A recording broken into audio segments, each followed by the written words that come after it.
मुहम्मद जी गावां चारे ते उल्लू मौजा करदा है। लिखा है कि मियाँ साहब रहमतुल्लाहि तआला अलैह बैठे थे अपने हाल में और वयतफक्करूना फी खल्क़िस समावाति वल अर्द। हम तो हज़रत चस्के के लिए पढ़ लेते हैं, चस्के के लिए सुन लेते हैं, कभी थोड़ा सा भी तफक्कुर किया हो ना मियाँ साहब के शेरों पे, पता नहीं आपको वो शेर उठा के कहाँ से कहाँ ले जाएंगे।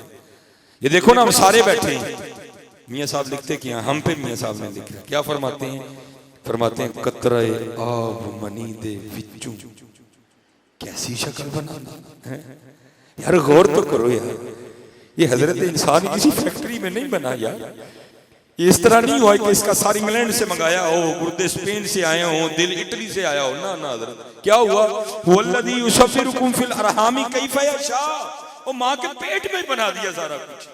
इन्नमा अमरुहु इज़ा अरादा शैअन अन यक़ूल लहू कुन फयकून, हजरत फसुब्हानल्लज़ी बियदिही मलकूतु कुल्लि शै व इलैहि तुरजऊन। वो कभी शीशे में खड़े होके देख तो सही खुद तुझे कैसा बनाया उसने। और किबला मैं अक्सर गौर करता हूँ है उसके बनाने पे, ओ कुर्बान जाऊं, वल्लाहुल खालिकुल बारिउल मुसव्विर, कैसा बनाया। और शक्ल तो दूर रह गई ना हज़रत जी, किसी का अंगूठा भी किसी के अंगूठे से नहीं मिलता। वो भाजी ऐना जी अंगूठा ही है ना, की फर्क पाया होना, पूरी रूए जमीन पे, ये नहीं पाकिस्तानियों का, पूरी रूए जमीन पे आपका अंगूठा किसी से नहीं मिलता था। और किसी को तो छोड़ो हज़रत, आपका दायां बाएं से नहीं मिलता है।